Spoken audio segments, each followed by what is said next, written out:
Welcome back everyone, Oz here, and today I've got some r/overreacting. And just real quick, today GamerSupps is dropping their Pixel line of merch, including the new Pixel Cup, which is super goddamn cool. Be sure to use code Oz at checkout if you're interested. And without further ado, let's jump right into it.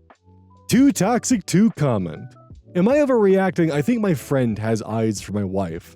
I have a wife that I've been with for over 10 years and married for 3. We have a 10-month-old son now. I recently met a guy who turned out to have a lot of common interests with me, both into finance, fitness, and stuff. We started hanging out more and more and work out together weekly in my home gym garage. Obviously, we're spending time together and we shoot the shit often. His situation is that he's single, a father of a 7-year-old girl, and his ex is a super bitch to him. She publicly talks down to him the few times we all went out to dinner together. He still has to see her because they're co-parenting, and he's been trying to date for the past year. Anyway, we got on the topic of what he's looking for in a girl because he keeps on going on dates and they all suck, according to him. And none of the girls are his type. So I ask him what his type is, and he starts describing the traits of my wife, like it could be a coincidence.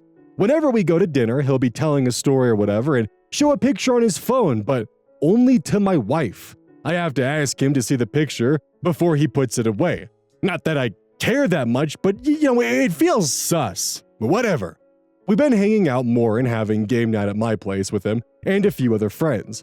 Whenever he's in the presence of my wife, he takes my son and puts him on his shoulders and plays with him in front of her. Makes weird comments, at least I think so, in front of my wife, like, "I love being a father and providing for my family. I wish I had a wife that was as good as raising kids as you. Let me know if I can help you in any way with your son." Always directed to my wife. And never me, but like, okay, whatever. The thing is, these comments have been setting off eye raises for me, so when I was working out with him the other day, I said, "Do you think my wife is attractive?" And he said, "Oh hell yeah, dude, your wife is hot." I said thanks, but it raised my antenna even more. Now, the reason I'm writing this is because his most recent comment to me was, "Do you think your wife can find a girl for me at her workout class that looks like her?" Whoa, okay, yeah, I was gonna say you're a little paranoid, but that oh my god. This coupled with what happened the other day at dinner. We were going to dinner with him and his family that were in town. It was a big shopping center, so we were waiting at a Starbucks for them to arrive at the restaurant. He comes to the Starbucks where we are while his family is at the restaurant. He waves and says we are ready. I start packing my son's bag while my wife handles the stroller. This dude grabs my son and puts him on his shoulders and starts walking out. My wife is walking out and I'm grabbing the bag. Now, I'm literally watching this guy walk next to my wife, holding my child while she's pushing the stroller, and I'm trailing them. I felt like I was watching a couple and their child, and I was seething and feeling displaced. Am I overreacting? Because I'm cutting this asshole off, not letting him anywhere near my wife and kid again. If we happen to see him in a social setting of 6 or less, we're leaving. Edit, I asked my wife if he ever texted her or contacted her in any way on SM or text. She said no. I told her just now I feel like he's peacocking, and she said she doesn't get that vibe at all from him. Edit. A female friend came over tonight who mutually knows this guy. She agreed that it's strange and thinks he's crushing on my wife, intentionally or not, and told my wife to her face that. I told my wife that if another female can see it, it's obvious. My wife now says she feels embarrassed that she doesn't see it and says it'll be awkward now because she doesn't want to think of him looking at her that way. Both her and the friend think it's best if we only see him in social settings with large groups and not at our house again. Lesson: seems the general consensus is to trust my gut if I feel something is off, and it does. Going to talk to the wife and then tell this dude straight and then ghost him. So I definitely thought he was being a little paranoid at first until the comment of, "Hey, you should see if she could find someone that looks like her that I can date." Not personality-wise, mind you, appearance-wise.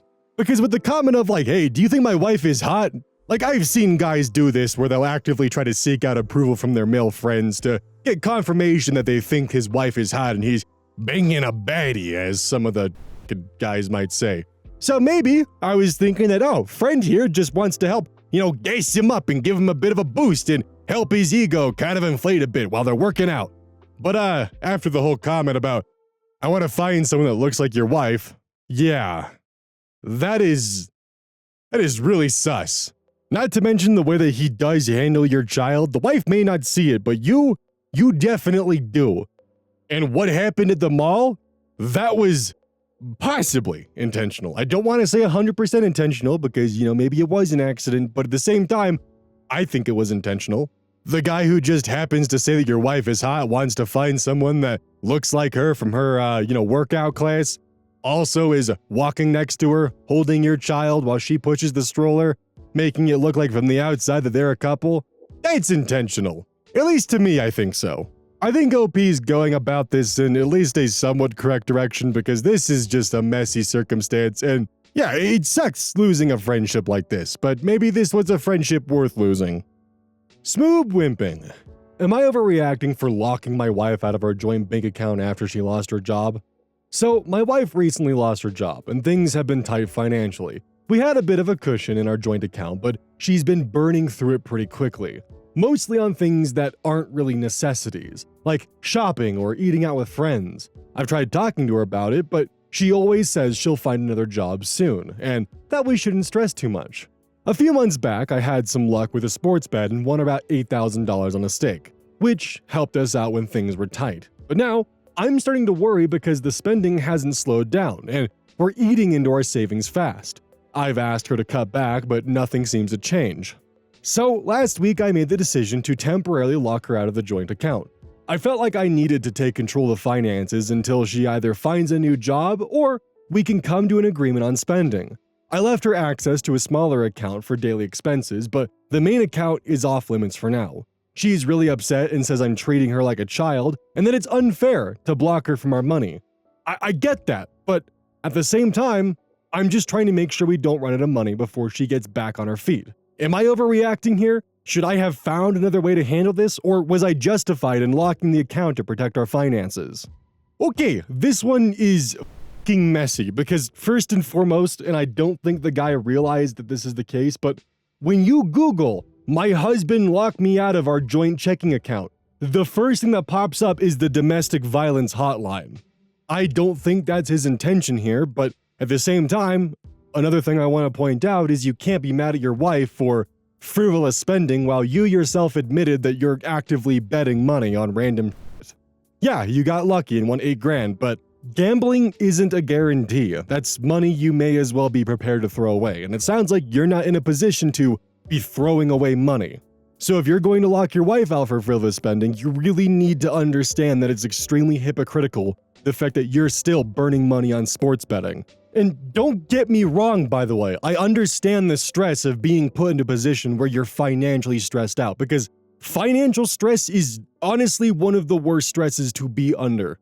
That is not a fun place to be in. But I really can't stress how bad it looks that this is basically gambler locks his wife out of account after she loses her job. That does not f***ing look good, my dude, at all. Like, I sympathize with being stressed about finances, but I do not sympathize with your approach. This was not the way to handle this. You should have had a conversation first, really buckled down. And like, when I say conversation, I don't mean asking her to cut back. I mean like sitting her down and having a real conversation of, hey, if we continue our finances on this track, we can't pay our mortgage next month. Some like that, just making sure the gravity of the situation is understood. Because yeah, you kind of are treating her like a child, because think about it this way. In the future, what's stopping her from locking a gambler out of a joint bank account? Like glass houses, man. Also, tinfoil hat time. I think this is a covert ad for sports betting, because an $8,000 stake really brings a lot of questions. Either he got really f***ing lucky where the odds were not even close to being in his favor, or he put like $4,000 down and was more than willing to part with that while actively complaining about his wife's spending habits. And this might just need to be something to be explained in the comments section, but, and this is part of the tinfoil hat time, I didn't think it was possible to lock your spouse, your wife, or your husband out of a joint bank account on a whim. Maybe there are procedures in place to like, do that kind of action, but that doesn't seem right. Like, unless he went to the bank and drained that joint account out from all its money and deposited that in his own account, like, I just don't see a procedure in place to do the actions that he described. Okay, so the rabbit hole goes even further. I got really curious and I started looking into OP's post history. Just for starters, to add to this, for someone who's complaining about his wife being financially irresponsible, he's actively getting tattoos. So that's some serious hypocrisy on his end. And then on top of that, like, the post history goes back less than like 2 weeks before the Am I Overreacting was posted. And there's a couple of weird memes, a lot of posts that are related to Sweden. So maybe in Sweden it's legal for you to close your spouse's joint bank account. But there's also just a lot of oddities on this account. Like, if I were going to generate a fake post history for a Smurf account that would then advertise online betting, it would probably look something like this. Okay, that is entirely a tinfoil hat theory, just letting you guys know, but it feels weird. And like, I understand they're not advertising a direct service like whatever the hell's the current popular one, but at the same time, there is a itch in the back of my head that is being scratched in a weird way that makes me ask a lot of questions here. It's 100% a tinfoil hat theory and has no basis in reality, but it's just something I noticed and wanted to share. And just to further add to this, if this is a real post with real people and not some tinfoil hat gambling ad, I think he's in the wrong and he made the wrong choice here because this is a form of domestic violence. There are other ways to handle this and he chose one of the more extreme options. The dingo ate my jawa. Am I overreacting? My husband ate all of my food. Too long didn't read at the end. So I just had surgery on my stomach and intestines almost 2 weeks ago. Because of the surgery, I have to adhere to a very strict diet until I'm fully healed. If I stray from the diet, it could cause severe complications and possibly lead to death. So for the first 2 weeks after surgery, I can only eat/drink a full liquid diet. The most solid thing I can eat is pudding. I can't even have soup with any chunks of vegetables or meat in it, even if they're soft. There's not a lot of variety to choose from, and I'm not having a good time at all.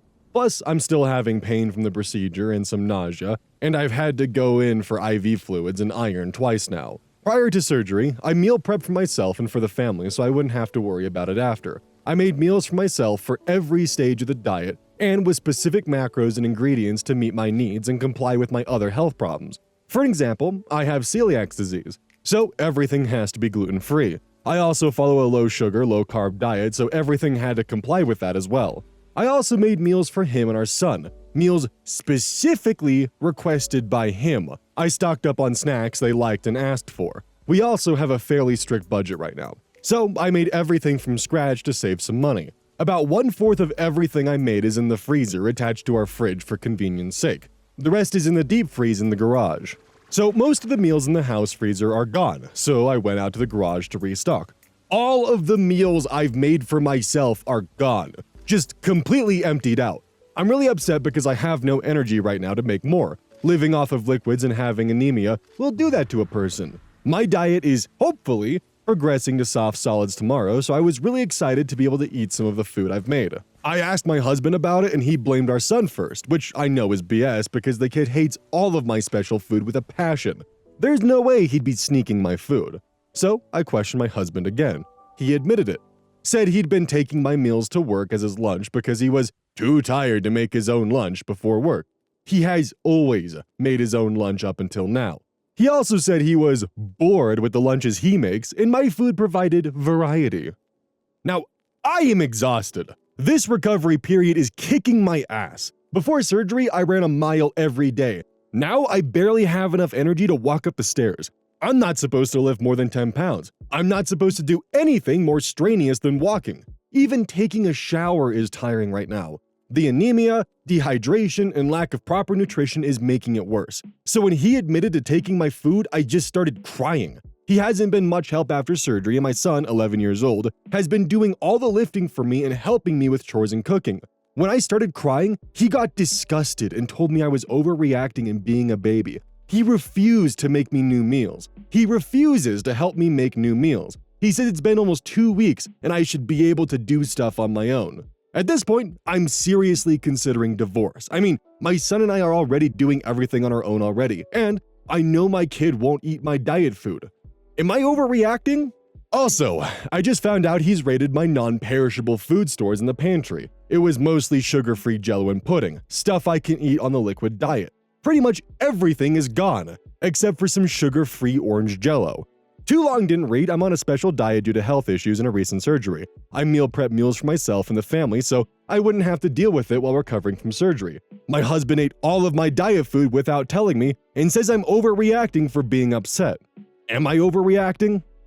So I actually have a very comical reverse situation of this circumstance that happened with my ex. And I can't talk about it now because of the legal stuff, but one day, oh boy, can't wait for that because Jesus fucking Christ.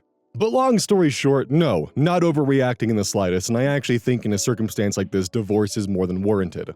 It would be one thing entirely if the husband fucked up, ate one of the meals, admitted he fucked up, and went through the effort to make new meals to replace that. Went to the grocery store to buy snacks that were compatible with his wife's diet, etc., etc. That's one thing, but the fact that he ate all of the food and just turned around and told his wife to stop being a baby during the surgery recovery, that's unacceptable, actually. And I don't think there's any amount of couples therapy that could ever actually chip away at whatever the hell the husband is, because honestly, at that point in time, his true colors have been shown. And okay, look, normally I will go with a therapy route if there is very clearly some kind of miscommunication and there could be some kind of improvement to the relationship. But at this point in time, husband showed his true colors. It's not something you can just simply walk back from. Like, this guy, on his own volition, not through therapy, needs to make up for this if he wants any chance of the marriage to be, like, you know, well-planted and successful in the future. Like, just to further elaborate on this, in case anyone's confused as to why a divorce would happen over pre-prepared meals, it's not the root of the issue here. The root of the issue here is the selfishness attached to it. Those were prepared meals for someone who was going to be going through a very rough time, and he actively consumed all of them, and then told his wife to grow up and stop being a baby when she literally had no food in the house that was compatible with her digestive system. And her husband was unwilling to remedy the issue, and instead resorted to insulting her. The husband has shown his true colors here, is the point. Affectionate Dear 570. Am I overreacting for being upset when my stepdad brings random men into my room? I, 16 female, live with my mom, 32 female, and my stepdad, 44 male. And twice, now he's brought in male friends of his, who I've never met, into my room while I was sleeping. For some context, my mother recently redid the room. The first time this happened, I asked him not to do it again, seeing that being woken up by strangers in my room is both frightening and puts me in a very vulnerable state. After that, we got into an argument about boundaries, but it happened again earlier this morning. He brought a neighbor into my room while I was sleeping around 9:30 a.m.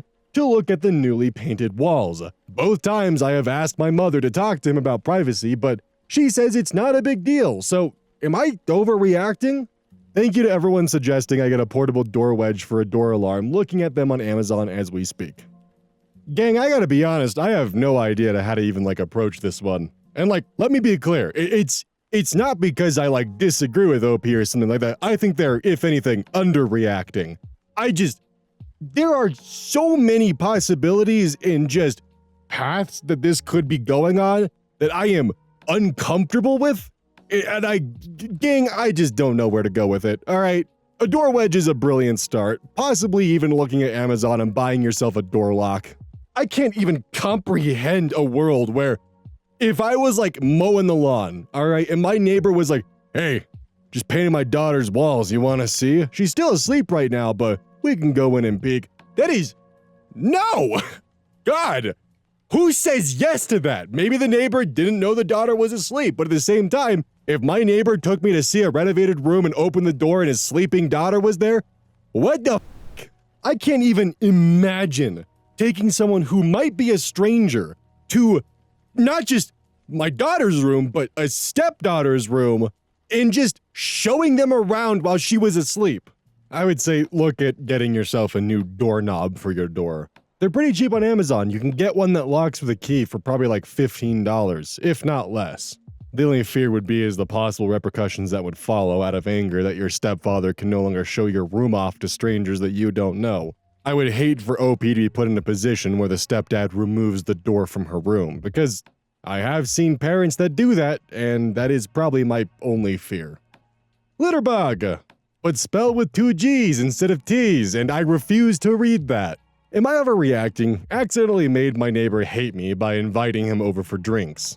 Well, this is probably gonna sound really dumb, but I thought I was trying to be nice. I'm in my late 20s and just moved in next door to an older couple, probably late 50s, maybe early 60s. I've been here a couple of months and have had conversations with them about 4 times during different yard work activities. My neighbors seem to be big sticklers on taking care of their yard, so I'm doing my best to take care of mine as well. Well, one thing with each of these conversations, the neighbors have talked about how the last neighbor, previous homeowner, wasn't neighborly and never talked to them, also saying that he would go to work and go straight inside.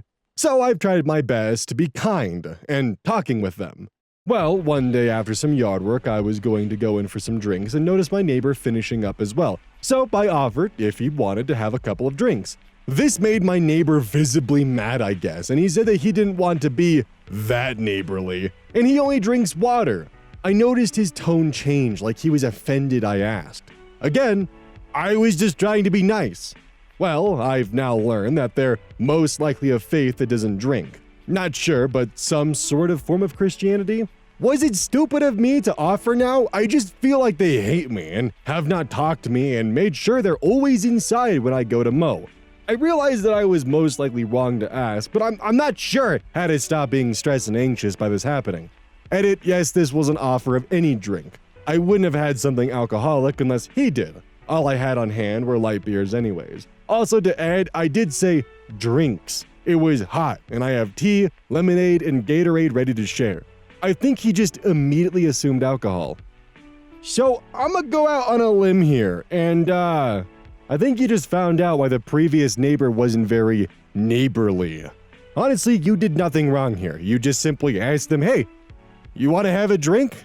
It's a pretty fucking common social interaction with adults. I mean, there's nothing wrong with that at all. He could have easily just said, no thank you, I don't drink alcohol, which then a correction could have made. But instead he assumed worst case scenario and then started shunning you. Buddy, that's unneighborly, come on. Honestly, as difficult as it is with behavior like this, I wouldn't stress about it. These are people who you don't even really want to interact with on a regular basis. You tried to be neighborly, you pretty much did the standard neighbor procedure, and hell, you're even taking care of your yard. That's more than some people that I know in my neighborhood. So honestly, you're doing all right. Trust me, I'm still figuring this out too, and I've made plenty of missteps with my neighbors, and it happens, honestly. And if your neighbors are actually worth talking to and worth chilling with, they'll listen to you, and they'll actually have a conversation with you. If they go and shut themselves inside anytime you actually try to do yard work or do anything outside, that's on them. That's not on you. And chances are, you're probably not the only person in the neighborhood who's recognized this behavior, so I wouldn't let it be a chip on your shoulder. I like coins, 1, 2, 3. Am I overreacting? I called the police on what I thought was an unattended child. I work as a technician. I went to a house to do a service. I rang the doorbell and a child that appeared to be 4 to 5 years old answered the door in an obviously soiled diaper. I asked if his parents were home and he said they were at work and closed the door. I tried calling the number on file, but it was to a landlord that didn't have the contact information for the current tenant. I called the police and informed them of the situation. I saw the cop arrive at the home and leave promptly about 5 minutes later. I'm assuming all was well and someone was home. A few houses later, the renter found me and confronted me for calling the police and said that he was home. I told him that your toddler answered the door and said no one was home, so I wanted to make sure everything was okay. Needless to say, the guy was still pissed off and insinuated that I was racist and should mind my own business. What would you have done in this situation, and did I overreact? Edit, wow, I did not expect this post to blow up. Thanks for the support, and I agree with most of the criticism as far as how I should have handled the situation.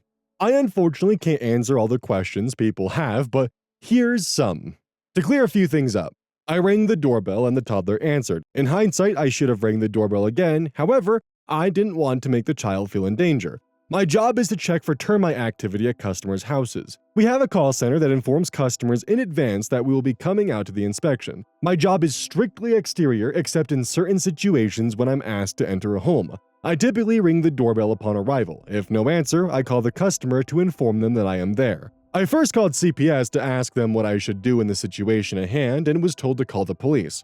I believe that I did the right thing, but I can see other points of how I could have overreacted and could have done better. In the end, the child was safe, which was my main concern. Hopefully his father can see where I was coming from in the long run. Yeah, no, you did the right thing here, because in the two situations of a toddler answering the door saying no one's home with a soiled diaper and slamming it on you, either A, the child is lying on orders from the parent because they don't want to deal with solicitors, which happens, or B, the child is in fact left home alone. Thankfully it was the former and not the latter, but that's a gamble that honestly is worth taking every time. Because even if it's 1 out of 99 instances, it's always worth double checking. But overall, what do you guys think? Do you think this was the right call, or do you think he should have just live and let be? Because personally, I think he was 100% in the right here and did the right thing. So as I pointed out in the intro earlier, GamerSupps is launching the Pixel Cup today. It's pretty fucking cool. I'm gonna be streaming today with one on my desk because this is a really goddamn cool cup. It's got some cool pixel art in the way that it's designed. It has a little coaster with RGB lights below it, and you put it on the coaster, the cup lights up and glows like a cyberpunk city. It's pretty cool. Use code KEYZ at checkout when they drop at 3 p.m. Eastern time today.